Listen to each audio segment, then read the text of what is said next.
누가복음 17장 11절로 19절까지의 말씀, 우리 다 같이 한 목소리로 합독하겠습니다. 예수께서 예루살렘으로 가실 때에 사마리아와 갈릴리 사이로 지나가시다가 한 마을에 들어가시니 나병 환자 10명이 예수를 만나 멀리 서서 소리를 높여 이르되 예수 선생님이여 우리를 불쌍히 여기소서 하거늘 보시고 이르시되 가서 제사장들에게 너희 몸을 보이라 하셨더니 그들이 가다가 깨끗함을 받은지라.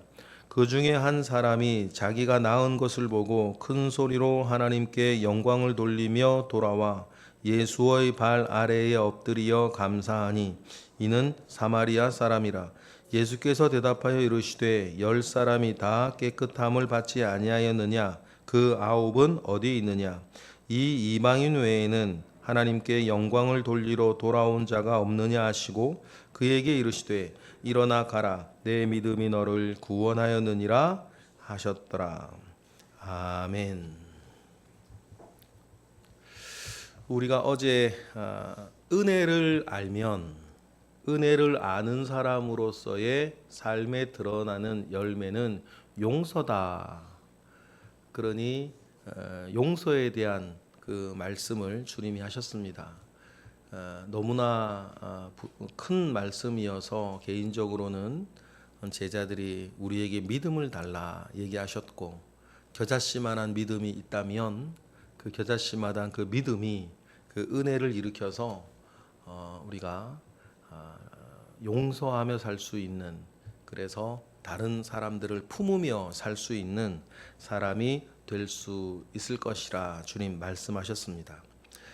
은혜를 아는 것이 용서라고 하는 열매를 맺게 한다면 여러분, 언제나 근원이 되시는 하나님을 생각하는 사람은 언제나 감사라고 하는 열매를 낳는 것입니다.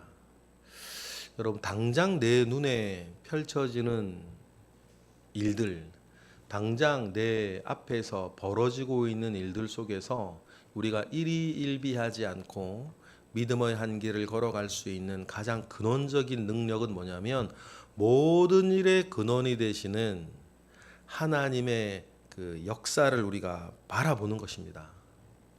모든 일의 근원이 되시는 하나님께서 지금 일어나는 이 일도 모종의 뜻이 있어서 허락하신 일이라고 하는 것을 기억할 필요가 있어요. 그러면 좋은 일은 좋은 일 안에서 반응하는 것이 있고, 힘든 일은 힘든 일 안에서 우리가 반응하게 되는 믿음의 역사를 우리가 보는 것 아니겠습니까? 그래서 여러분, 모든 일의 근원이신 하나님을 우리가 생각한다면 힘들 때는 기도로 되는 것이고 기쁠 때는 감사가 되는 것입니다. 그런데 여러분, 비슷하지만 다른 것 늘 구별하며 살아야 된다 그러지 않았습니까? 마냥 그저 좋아하는 것과 감사하는 것은 겉모양은 비슷합니다. 그런데 다른 겁니다, 여러분. 좋아하는 거는요, 누구나 할 수 있습니다. 좋은 일이 생기면 좋아하는 건 당연한 거니까. 그런데 좋아하는 것을 넘어서 감사하는 것은 또 다른 거예요. 감사에는 반드시 무엇이 또 따라붙냐면 대상이 있는 것입니다. 좋아하는 것은 혼자 좋아하는 거고, 함께 좋아하든 같이 좋아하든 혼자 좋아하는 거고, 감사는 이 일을 우리에게 일으키신 근원을 생각하여서 대상을 생각하는 거예요. 그래서 하나님께 감사하는 것이고, 부모님께 감사하는 것이고, 은사님께 감사하는 것이고, 도와준 이에게 감사하는 것이고, 함께 살아준 이에게 감사하는 것이고. 그래서 여러분, 우리가 지금 내 눈앞에 있는 여러 좋은 일들 속에서 가장 근원의 근원이 되시는 하나님을 생각하여서 감사할 수 있는 저와 여러분이 되시기를 바랍니다. 그래서 여러분, 감사는 영적인 능력이라 그러는 거예요. 우리가 아이들에게 감사할 수 있도록 교육도 하고 또 이렇게 성품을 또 우리가 생각하기도 한데, 엄밀한 의미에서 감사는 교육의 결과도 아니고 성품도 아니고 감사는 영적인 능력입니다. 그 일에서도 하나님을 생각할 수 있는 감사는 영적인 능력이에요. 그러니 여러분, 우리가 큰 일이든 작은 일이든 늘 하나님을 생각하여서 감사할 수 있는 저와 여러분이 되시기를 주님의 이름으로 축복합니다. 오늘 10명의 문둥병자를 예수님께서 만나시고 그 문둥병을 고쳐준 일에 대해서도 똑같은 이야기 아니겠습니까? 그 안에서 감사할 수 있는 사람이 있었고 그 안에서 좋아만 하는 사람들도 있다. 그런데 확률이 좀 낮아요. 확률이 1할밖에 안 되는 거 아닙니까? 실제로도 그런 것 같아요. 당연하듯 생각하고 마땅하게 생각하고 감사하지 못하고 좋은 일이 생겼을 때 좋아만 하는 사람들이 사실은 더 많습니다. 11절에 보면 그 일이 언제 있었느냐 나오죠. 11절 읽어보겠습니다. 시작. 예수께서 예루살렘으로 가실 때에 사마리아와 갈릴리 사이로 지나가시는 일. 예수님께서 사마리아와 갈릴리 사이로 지나가시다. 요 말은 되게 좀 우리가 기억할 표현인데 이 말이 뭘 말하는 거냐면 죽은 나사로를 살린 뒤라는 얘기예요. 마태복음이나 다른 데 가면 에브라임의 동네로 가셨다 그렇게 표현을 하는데 예수님께서 죽은 나사로를 살리신 다음에 바로 예루살렘으로 가신 게 아니고 예수님께서 나사로를 살리신 다음에 갈릴리 지역으로 가세요. 갈릴리 지역으로 올라가십니다.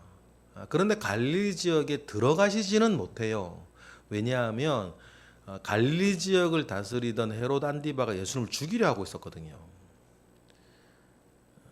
선지자가 예루살렘 밖에서 죽는 일이 없다. 주님 말씀하셨던 그 말씀처럼 갈릴리에서 예수님께서 체포되시면 안 되셔서 유월절을 지키러 어차피 내려와야 되는 십자가 사건이 유월절에 있었으니까 유월절을 지키기 위해서 예루살렘으로 내려와야 할 예수님의 사역의 열매들 그 갈릴리 사람들을 만나서 그들을 이끌고 예루살렘으로 다시 내려오시기 위해서 예수님께서 갈릴리와 사마리아 사이를 지나가시는 일이 있었습니다.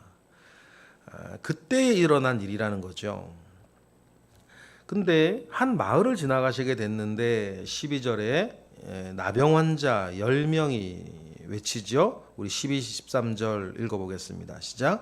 한 마을에 들어가시니 나병 환자 10명이 예수를 만나 멀리 서서 소리 높여 이르되 예수 선생님이여 우리를 불쌍히 여기소서 하거늘 합니다. 율법에 보면 나병 환자가 지켜야 할 규칙 몇 가지가 있습니다. 지근거리를 유지해서 가까이 가면 안 되고 늘 부정하다 외쳐야 되고 얼굴을 천으로 가리면서 다녀야 되는 그런 몇 가지 규례들이 있는데 그 율법에 따라 접근하지 못하죠. 그래서 멀리 서서 예수님께 도와달라고 외칩니다. 나병 환자가 되면요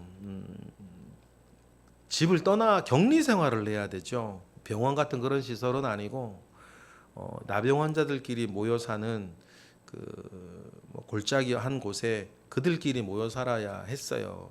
비참했겠죠. 일을 할 수도 없고 그러면 이제 가족들이 만날 수는 없으니까 특정 장소에 음식이나 이런 걸 두고 가면 그들은 가서 약속된 날짜에 가서 가지고 와서 음식을 먹으면서 제대로 된 삶을 살 수 없고 가족을 만나지도 못하고 고향에 들어가지도 못하고 격리 생활을 그렇게 해야 했습니다. 치료를 제대로 받을 수도 없는 그때죠. 그 비참한 상황 가운데 이 나병 환자들은 있는데 그 능력을 행하신다라고 하는 예수님께서 그 마을을 지나가시니 여러분 소리쳐서 우리를 불쌍히 여기라 주님 말씀하시는데 그 나병 환자들을 향해서 주님이 너희 몸을 제사장에게 보이라 14절 그렇게 말씀하시죠. 14절 읽어보겠습니다. 보시고 이르시되 가서 제사장들에게 너희 몸을 보이라 하셨더니 그들이 가다가 깨끗함을 받은지라. 제사장에게 가는 것은 나병 환자들이 제사장에게 가는 것은 나의 나병이 나았다는 것을 확증받기 위한 것이에요. 재밌는 것은 자기들 몸이 나아서 가는 것이 아니고 제사장에게 가서 너희들 몸을 보이라는 말씀을 듣고 이들이 순종해서 갔다는 것입니다. 그런데 가던 길에 나았다 그랬어요. 주님의 말씀을 듣고 갈급하니까 이렇게 순종하고 갑니다. 자기 나병이 가는 길에 나았다는 것을 여러분 보고 얼마나 여러분 기뻤고 깜짝 놀랐겠고 좋았겠습니까? 그런데 10명의 나병 환자인데 그 나병이 낫는 정말 좋은 일을 가지고 근원이 되시는 하나님을 생각해내는 사람은 한 사람밖에 없었다. 15절이죠. 15절 시작. 그 중에 한 사람이 자기가 나은 것을 보고 큰 소리로 하나님께 영광을 돌리며 돌아오는 한 사람 말이에요.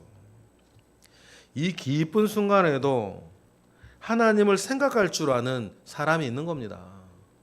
여러분, 좋은 일뿐 아니라 힘든 일도 마찬가지인데요. 이건 교육한다고 되는 것 같진 않아요. 하나님께서 그 사람에게 주신 은혜 속에서 우리의 속사람이 그렇게 만들어져야 되는 건데, 힘든 일이나 좋은 일, 특히 오늘 본문 가운데 좋은 일일 때 주님을 먼저 기억해내는 사람들이 되시기를 바라요. 그러면 그 사람은 반대도 마찬가지예요. 힘든 일이 생겼을 때 힘든 일의 원인을 붙잡고 싸우지 않아요. 뭐 사람이든 건이든 그런 거 붙잡고 싸우지 않고 하나님을 생각하는 사람이 되어야 합니다. 이쪽이나 저쪽이나. 10사람 중에 한 사람이니까 1알밖에 안 돼요. 10명 중에 한 사람이라는 거죠. 나병이 나은 그 가슴 벅찬 감격스러운 상황 가운데에서도 하나님을 생각해서 하나님께 영광을 돌리고, 그도 하나님의 독생자 예수 그리스도께, 이거 뭐 이 사람이 그때 예수님을 하나님의 아들이 알았든지 몰랐든지 간에 예수님께로 돌아오는 사람들 한 사람이었다. 근데 그 사람이 사마리아 사람이었다는 거예요. 뭐 사마리아와 갈리 사이를 지나가셨으니까 사마리아인들이 문둥병자 중에서 여럿 있었겠죠. 그래서 감사하는 겁니다. 감사는 그래서 영적 능력이라 그러는 거예요. 16절 시작. 예수의 발 아래에 엎드려 감사하니 그는 사마리아 사람이었다. 예수님께서 그 사람을 보고 잘했다 칭찬하시기 전에 예수님께서 이상하셨나 봐요. 17절이죠. 시작. 예수께서 대답하여 이르시되 10사람이 다 깨끗함을 받지 아니하였느냐? 그 9은 어디에 있느냐? 그 9은 어디에 있느냐? 나병이 나은 뒤 좋아가지고 자기가 사는 마을의 제사장에게 신나게 달려갔겠죠. 얼마나 좋았겠습니까? 격리 생활이 끝났어요. 병이 나았습니다. 부모님께 돌아갈 수 있어요. 자식들에게 돌아갈 수 있습니다. 아내나 남편에게 돌아갈 수가 있어요. 다시 사람 노릇하며 살 수 있습니다. 얼마나 좋았겠습니까? 감격하고 달려갔겠죠. 그런데 뭐요? 하나님을 기억하지는 못하는 거예요. 여러분, 이러한 영적 본성이 우리 가운데 여러분 살아나야 됩니다. 힘든 일이나 좋은 일이나 하나님을 먼저 기억할 줄 알아야 돼요. 기억해야 힘든 일에서는 기도하고 좋은 일에서는 감사하고. 그런 사람은 이런 일 저런 일이 닥쳐도 흔들리질 않아요. 하나님께서 이 속에서도 하실 일이 있다는 것을 바라보는 것 아닙니까? 여러분, 그래서 너무 낙심하거나 너무 상처받거나 너무 무너지는 것도 여러분 그 믿음 없는 모습이 한 일면입니다. 마치 하나님이 없는 것처럼, 하나님이 안 계시는 것처럼, 하나님이 이 일은 모르시는 것처럼. 좋은 일 속에서도 마찬가지요. 뭐 좋은 일 속에 좋은 일이 생겨서 막 이렇게 어떤 가지게 되고 차지하게 되고 하면 제일 값싼 사람들은 그저 기고만장하는 사람들 있지 않습니까? 기고만장하는 사람들. 그러나 좋은 일 속에서도 하나님을 생각해낼 줄 아는 사람은 좋은 일 속에서도 여러분 겸손하고 그 좋은 일 속에서도 흔들리지 아니하고 하나님께 돌아와 영광을 돌린다. 18절 읽어볼까요? 시작. 이 이방인 외에는 하나님께 영광을 돌리러 돌아온 자가 없느냐 하시고, 그리고 예수님께서 주실 수 있는 더 큰 선물을 돌아온 한 사람에게 주시는 겁니다. 구원이에요. 19절 시작. 그에게 이르시되 일어나 가라 내 믿음이 너를 구원하였느니라 하시더라. 병에서는 10명 다 나았겠죠. 그 병에서 나은 그 9명의 문둥병자가 뭐 나병에 다시 재발하고 그러진 않았을 거예요. 우리 주님의 성품을 보면 그런 분은 아니시니까. 그런데 여러분 9명의 문둥병자는요 문둥병만 나은 거 아닙니까? 이것도 놀라운 기적이고 축복인데 왜 제가 문둥병만 나았다 그랬을까요? 이 세상에 병이 문둥병만 있는 거 아니고 문둥병 나으면 죄와 사망의 권세에서 여러분 벗어나는 것입니까? 영생을 얻는 것인가요? 죽은 나사로도 다시 죽었는데. 그러면 중요한 게 뭐겠어요? 문둥병 낫는 것보다 사실은 더 근원적인 해결돼야 될 문제는 뭐냐면 우리의 영혼이 죄와 사망에서부터 벗어나 생명과 성령의 법으로 들어가는 것 아닙니까? 죽을 자로 사는 것이 아니라 살 자로 사는 것으로 넘어가야 되는 것 아닙니까? 그런데 이 좋은 일, 이 감격스러운 일에서도 주님을 기억해 낼 줄 알던 이 사람에게는 주님이 그 믿음을 보고 뭐 얻어주시는 거예요? 구원을 주시는 거예요. 다른 말로 영생을 주시는 겁니다. 이게 진짜 아닙니까? 여러분 이 땅에서의 성공, 유통기한, 유효기간 있는 거 아닙니까? 반대로 이 땅에서의 실패, 유통기한, 유효기간 있는 거 아닙니까? 우리 자체가 이 땅에서 영원히 살 수가 없고 살지를 않는데 그럼 우리에게 중요한 문제는 영혼을 사모하고 영생을 가지고 우리가 구원을 얻는 믿음으로 구원을 얻는 이 일이 있어야 되겠다. 병뿐에서 구원받는 것이 아니고 병뿐 아니라 죽음에서도 구원을 받는 여러분 사람이 되어야 했다는 거죠. 그 문을 열었던 영적인 능력이 감사였다라고 하는 것을 기억을 하고 지금도 여러분 마찬가지입니다. 어떤 일 속에서도 여러분 감사할 수 있다면 결코 시험에 들지 않습니다. 어떤 일 속에서도 감사할 수 있다면 그 무엇도 여러분들을 무너뜨릴 수가 없어요. 그 일 속에서도 내가 감사하는데 무엇이 나를 시험 들게 하겠습니까?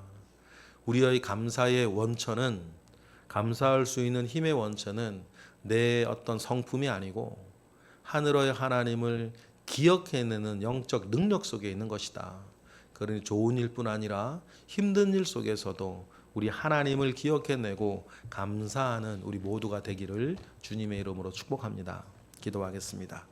하나님 감사합니다. 살아계신 하나님이 나의 모든 것을 알고 계시고 나의 모든 것을 이끌고 계시며 때를 따라 돕는 은혜 속에 지금 우리를 두시고 계심을 믿습니다.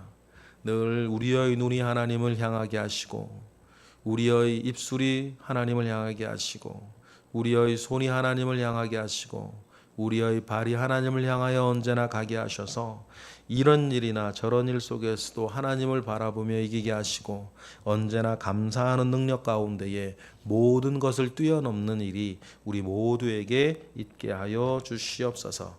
크신 은혜와 능력으로 우리와 함께 하실 것을 믿고 감사하며 예수 그리스도의 이름으로 기도드렸나이다. 아멘.